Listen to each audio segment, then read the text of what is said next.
할렐루야! 옆사람 인사를 합시다. 새해 복 많이 받으세요.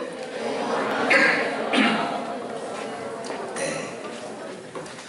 2019년을 시작할 때가 그제 같은데 벌써 1년이 다 지나고 오늘 52주 마지막 주일 예배를 드리게 됐습니다. 참 시작할 때는 큰 포부도 있었고 또 계획도 많았는데 그 계획들을 이룬 분도 있고 아직 진행 중에 있는 분들도 있을 줄로 믿습니다. 그러나 항상 하나님과 함께하고 계신 줄로 믿습니다. 오늘은 야고보서 4장 13절로 17절 말씀을 통해서 대망의 새해를 준비하며 라는 제목으로 함께 은혜를 나누겠습니다. 우리 2절 말씀 우리 15절을 같이 읽어보겠습니다. 시작.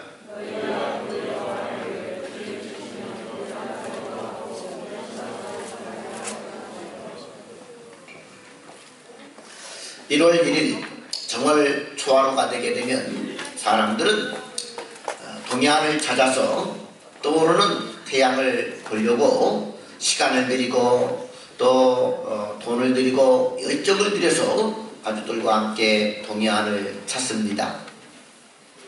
왜 이렇게 동해안을 찾을까 생각해 보니까 그 아침에 저 수평선 너머로 태양이 뜨게 되죠.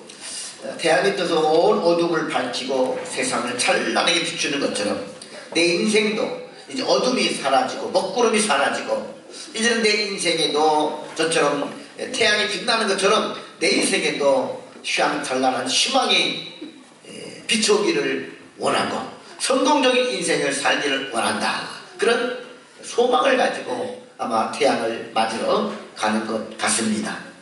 그런데 내 인생의 진정한 떠오르는 태양 같은 세계를 살고 싶다고 한다면 그 찬란하게 빛나는 태양을 만드신 하나님을 바라봐야 될 줄로 믿습니다. 피조물을 보고 소원을 빌고 피조물을 보고 내 희망을 꼽기보다는 그 휘황찬란한 어마어마한 태양을 만들고 어둠을 물리치고 이 땅에 동쪽에 떠오르는 태양을 창조해 주신 창조주 하나님을 배웠고 그 하나님을 바라보면서 새해를 설계하는 것이야말로 가장 합당한 우리 성도들의 본분이고 우리 피조물인 우리 인간의 삶이 되어야 할 줄로 믿습니다. 그래서 오늘 말씀을 통해서 자신을 한번 점검해 보면서 하나님 앞에서 대망의 새해를 어떻게 설계할 것인가 말씀을 통해 깨닫는 복된 시간 되기를 주님의 이름으로 축원합니다. 첫째로 하나님 앞에서 인생을 계획할 수 있기를 원합니다. 오늘 본문을 보십시오. 우리 13절 말씀을 한번 같이 읽어보겠습니다. 시작. 들으라. 너희 중에 말하기를 오늘이나 내일이나 우리가 어떤 도시에 가서 거기서 1년을 머물며 장사하여 이익을 보리라 하는 자들아.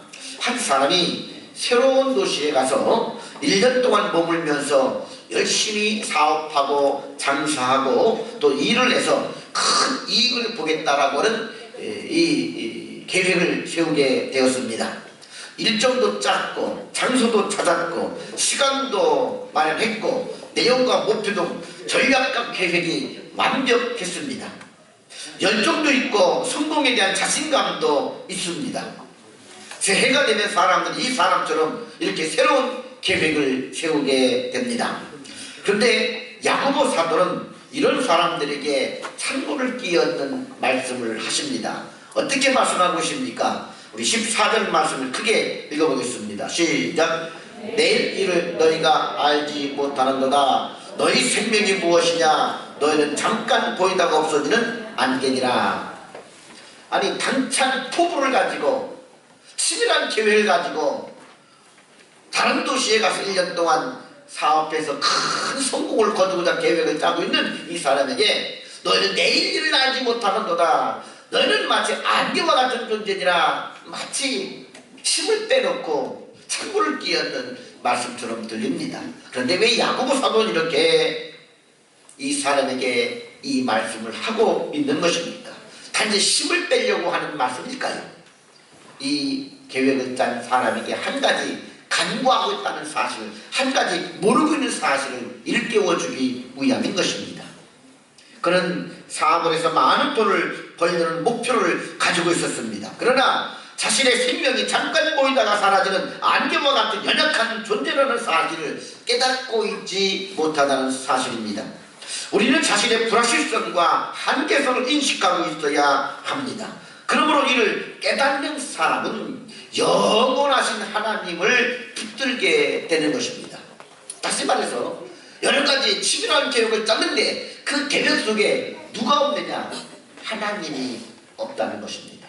하나님이 없는 계획, 하나님이 없는 여러 가지 포부와 희망은 결국은 거짓 소망이고 그 계획은 이루어질 수가 없다는 것입니다. 룻기서를 보게 되면 흉년이 들자 나옴이라는 부인이 인생 계획을 세웁니다. 남편을 설득을 해서 그리고 아들들과 함께 이민을 가고자 하는 계획을 세웁니다. 이 나오미는 상당히 치밀하게 계획을 세웠습니다. 이 나오미는 하나님 약속의 땅을 떠나서 결국은 하나님이 없는 이방 땅으로 가서 흉년을 피하고자 계획을 세운 것입니다. 단지 현실 문제를 해결하고자 먹고 살고자 하는 계획, 삶의 계획을 치밀하게 세웠습니다. 그 길이 약속의 땅을 떠나고 하나님을 저버리는 길이었음에도 불구하고 하나님이 없는 인생 계획을 세우게 된 것입니다. 그런데 그녀의 계획은 어떻게 되었습니까? 그녀가 땅을 팔고 집을 팔고 그리고는 금은보화를 모아서 이웃나라로 가서 그 직장을 잡고 사업을 잘하고 성공적인 인생을 살고 싶었는데 가서 얼마 후에 그만 남편이 죽었습니다. 그리고 두 아들을 장gam을 했는데 두 아들들이 결국은 자손도 보지 못하고 신혼 초야에 죽고 말았습니다. 결국 나오면 빈 털터리가 되어서 다시 베들레헴으로 돌아올 수밖에 없었습니다. 우리가 현실이 어렵다고 해서 자기 경험과 자기 능력을 믿고 계획을 세우면 실패한다는 사실을 보여주고 있는 것입니다. 믿음의 길을 가다가 우리도 시험이 오는 때가 있습니다. 교회 문제로 가정 문제, 인간 문제, 경제 문제 등으로 갈등을 겪다가 슬그머니 교회를 떠나는 분들도 있습니다. 특히 연말이 되면 이런 계획들을 많이 세웁니다.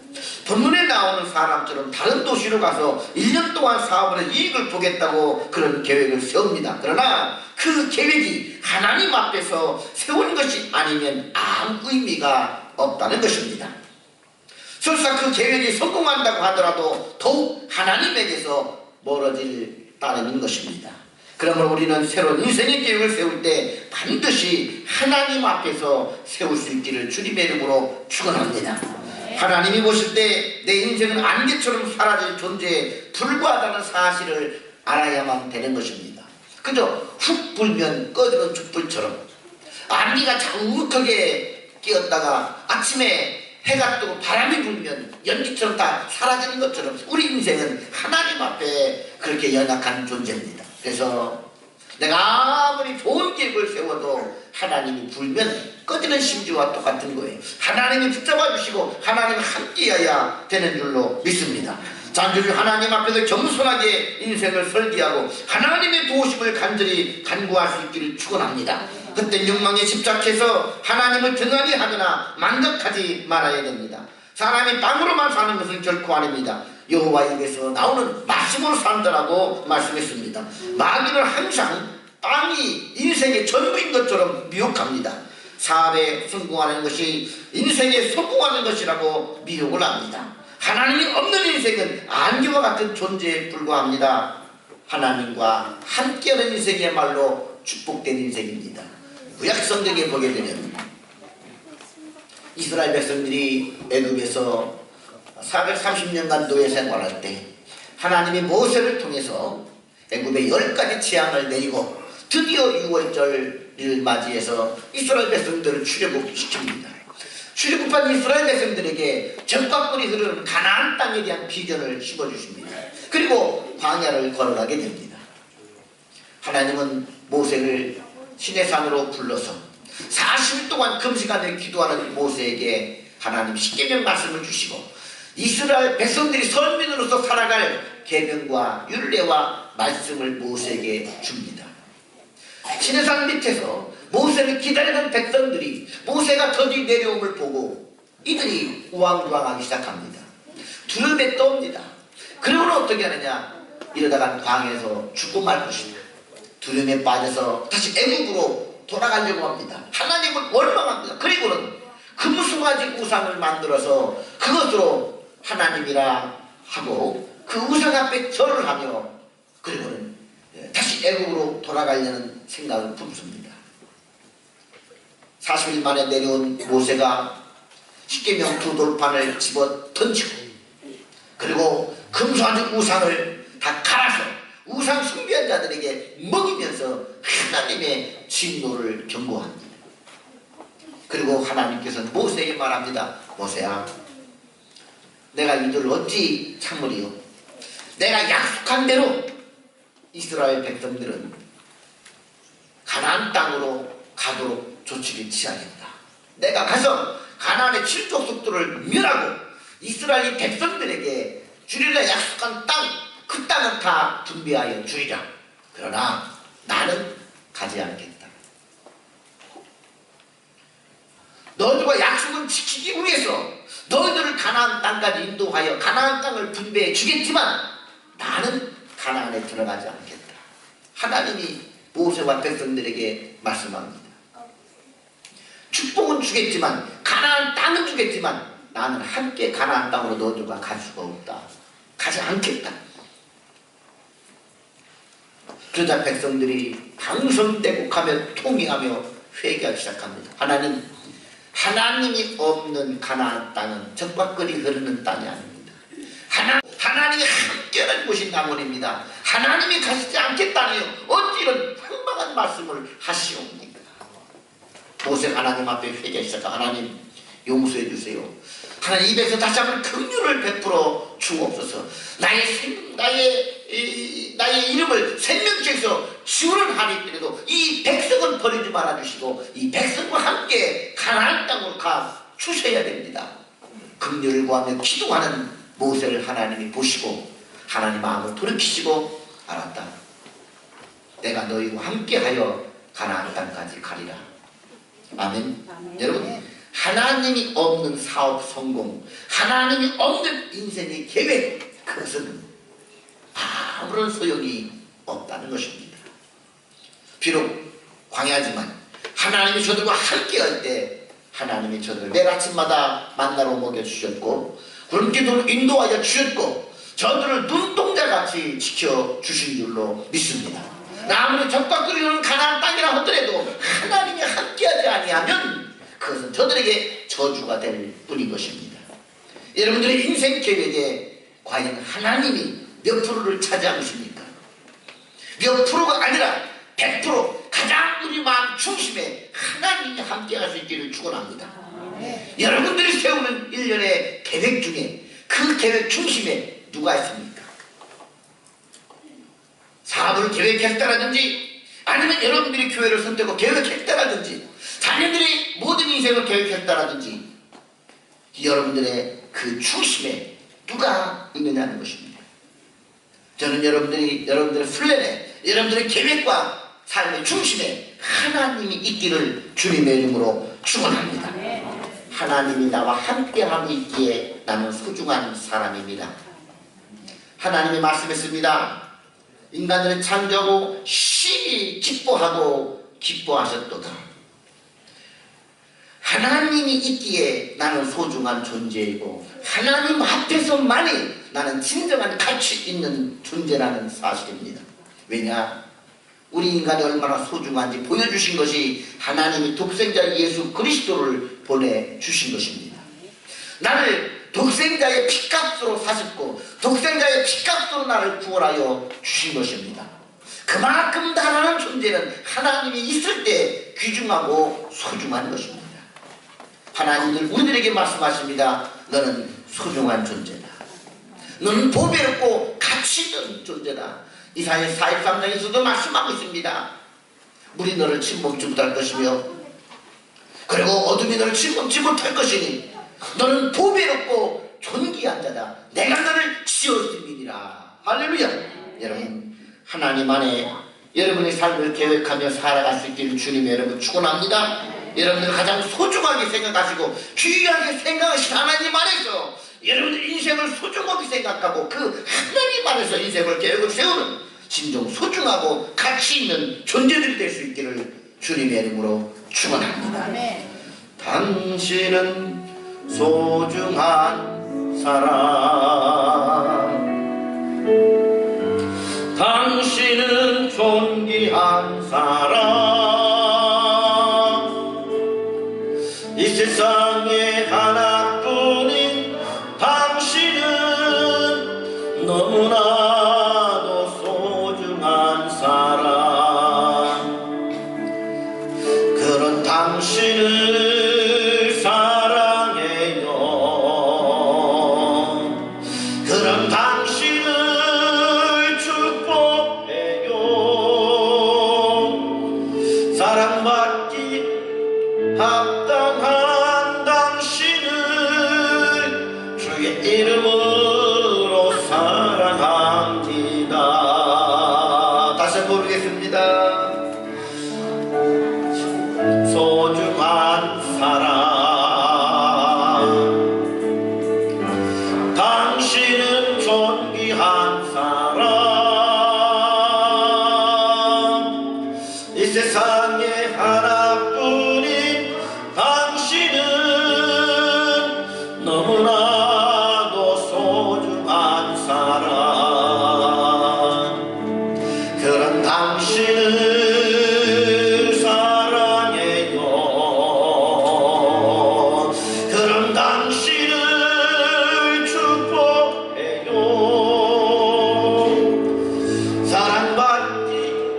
합당한 당신을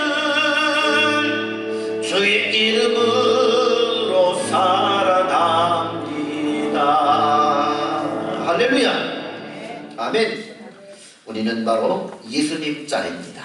예수님을 주시고 우리를 구원해 주셨으니 그런 하나님 앞에서 하나님을 마음에 품고 그 하나님 안에서 여러분의 인생도 계획할 수 있기를 축원합니다. 둘째로 주의 뜻을 따라서 살 수 있기를 바랍니다. 우리 하나님 안에서 인생을 계획할 때 두 번째 계획을 세울 때 반드시 필요한 것이 주님의 뜻. 내가 주님의 뜻대로 살겠습니다라고 하는 주님의 뜻을 위해서 여러분의 인생의 계획을 세울 수 있기를 바랍니다. 오늘 14절 말씀을 같이 읽어보겠습니다. 15절 말씀 읽어보겠습니다. 시작.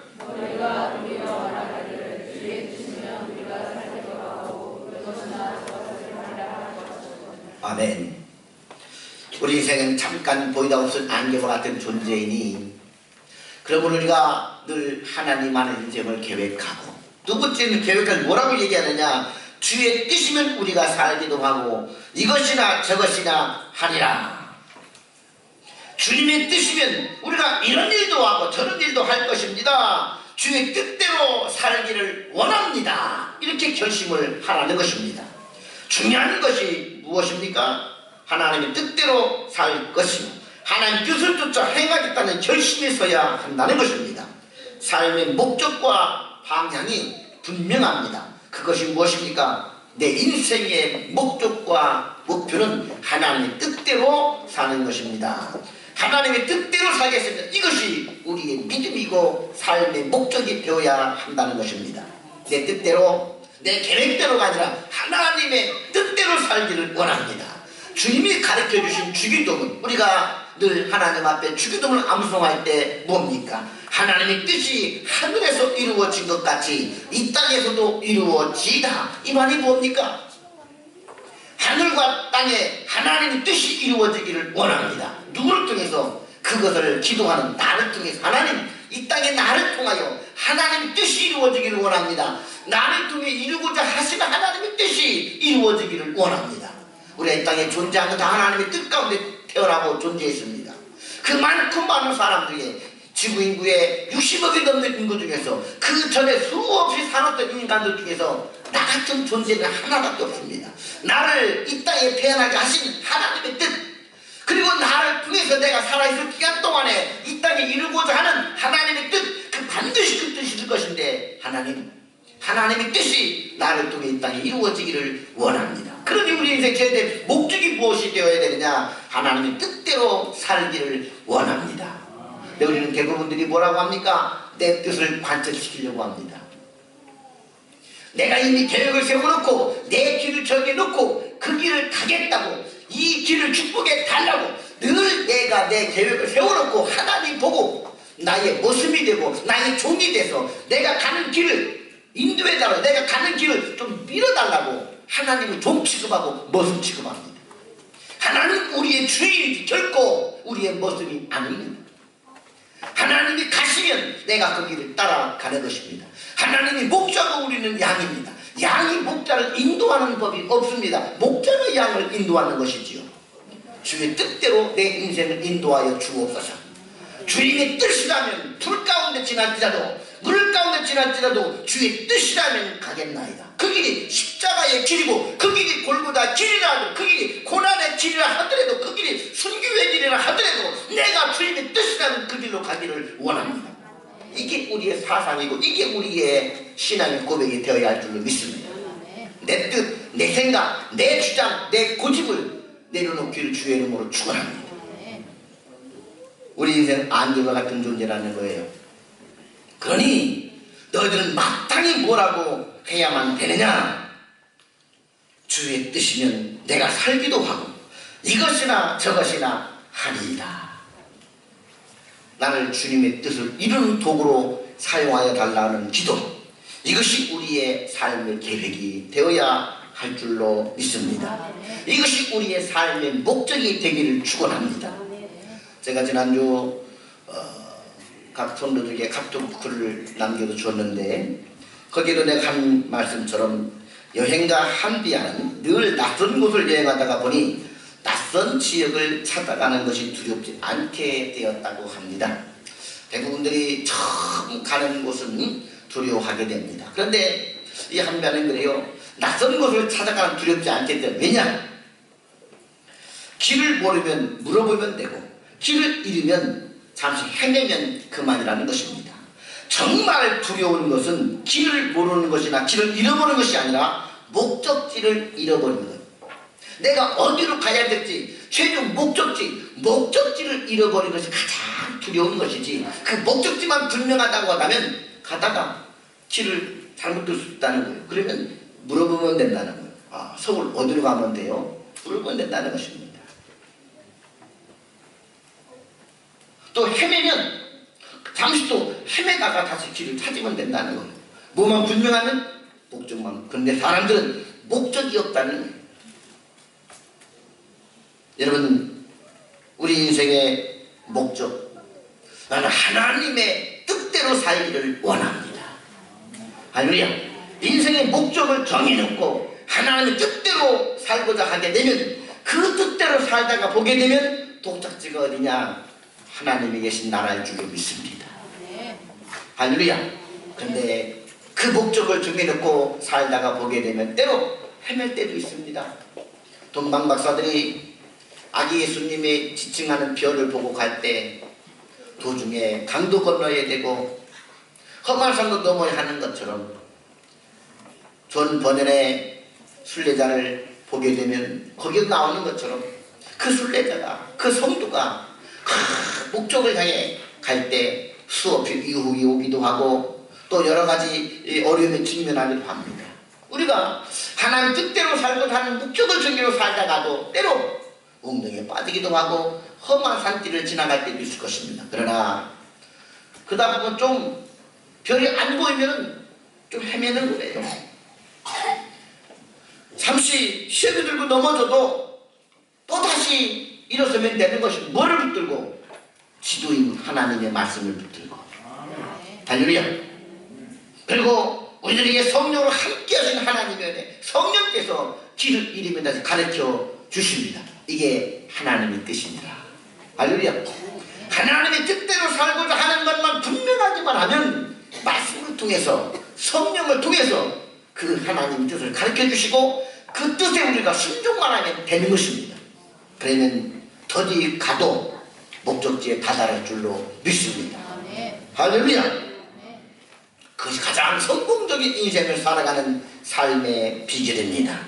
고린도전서 3장에 보게 되면 나무나 풀이나 집으로 지은 것은 심판의 불이 임할 때 다 없어지지만 금이나 은이나 보석으로 지은 집은 타지 않고 영원히 남는다라고 말씀을 합니다. 이 말씀의 뜻은 주님의 뜻대로 주님의 말씀대로 행하는 것은 영원히 남고 자기 영광이나 자기 뜻을 따라 행하는 것은 불타 없어진다는 것을 이야기하고 있는 것입니다.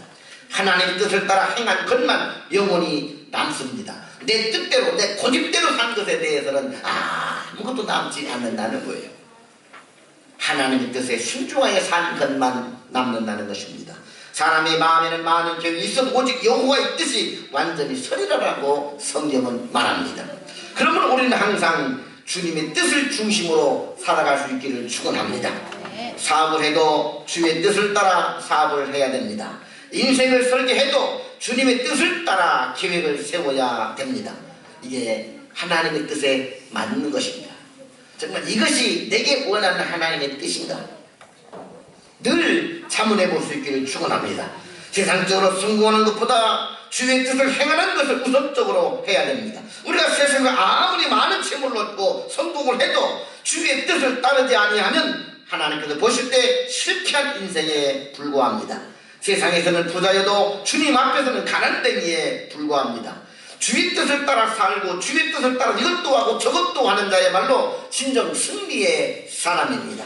우리가 기도하고 성경을 공부하는 이유도 뭡니까? 주님의 뜻을 알기 위해서입니다.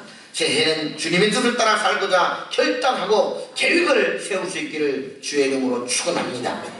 셋째로 선을 알면 실천을 하라고 말씀하십니다.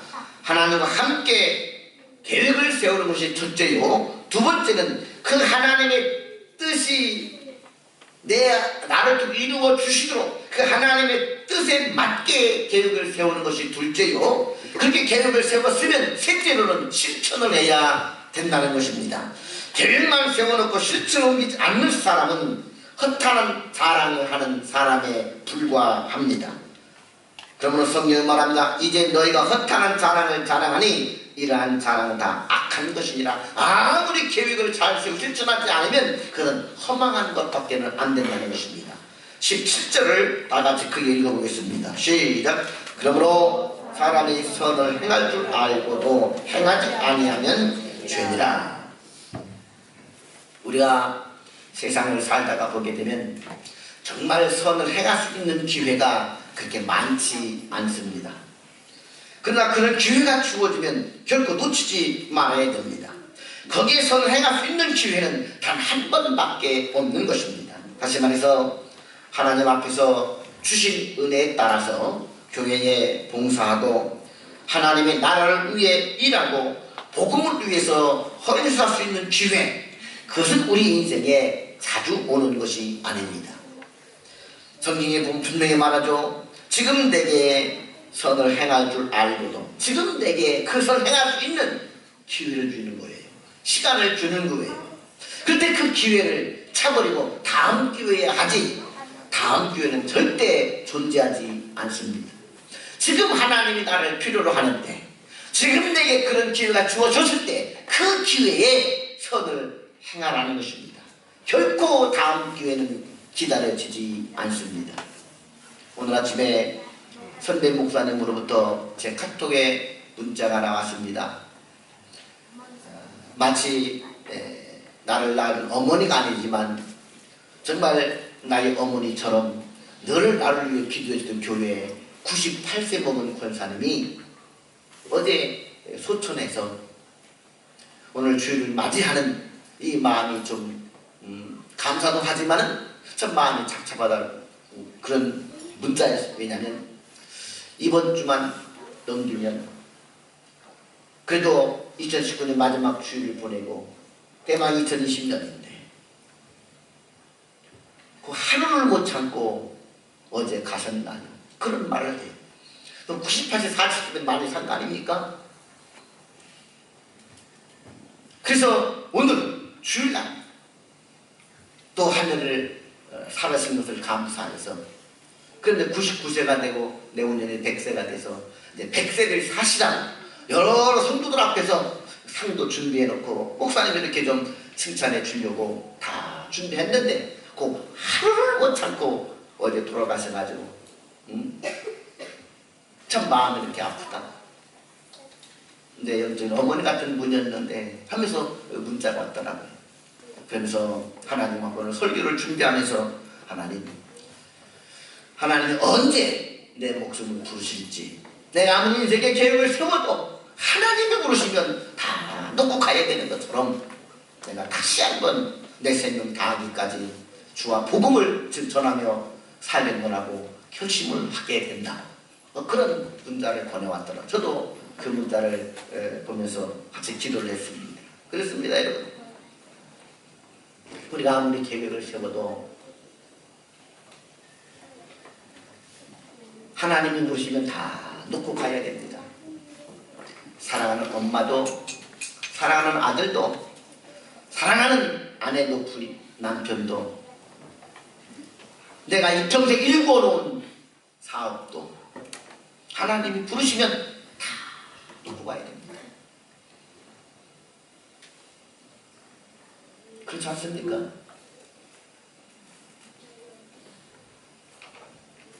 그래서 내일 할게요, 다음에 할게요, 미루는 것은 아무 의미가 없다는 것입니다. 아멘. 다음 기회는 존재하지 않습니다. 지금, 바로 지금 하나님이 내게 요구하실 때, 지금 내게서는 행할 수 있는 건강이 있고 시간이 있고 기회가 주어졌을 때, 아멘, 지금 그 기회를 잡는 것입니다. 아멘. 우리 인생을 살면서 그 기회는 많지 않습니다. 지금이 기회인 줄 믿습니다. 저는 여러분들이 뭔가 하나님 앞에 주께서 내게 원하는 것이 있다고 한다면, 주님의 뜻이라고 한다면 두말 없이 내 계획을 내려놓고 주님 앞에 순종하는 자가 되기를 축원합니다. 그러면 내년 계획을 세울 때 꼭 세 가지를 염두에 주시기 바랍니다. 내 그 계획 속에 하나님이 계신가? 두 번째, 우리 인생의 최종 목적은 하나님의 뜻대로 살겠습니다. 그렇게 계획을 세워놓고 내게 하나님 주시는 것이 있다고 한다면 즉시 순종하고 결단하며 실행할 수 있기를 주님의 이름으로 축원합니다. 기도드리겠습니다. 사랑과 은혜가 풍성하신 아버지 하나님, 대망의 새해를 준비하는 저희들이 그 나의 계획 속에 하나님 앞에서 인생의 계획을 세우게 하여 주옵시고, 주님의 뜻에 따라 살려고 하는 인생의 목적을 정하게 하여 주옵시고, 주님의 뜻이라고 한다면 다음 기회를 미루지 않고 실천할 수 있는 용기와 결단을 허락하여 주시옵소서. 하나님, 한 해의 마감은 먹고 마실 데 있지 아니하고 내년을 설계할 있음을 기억하고 하나님 앞에 나오게 하여 주시옵소서. 예수님 이름으로 기도하옵나이다. 아멘.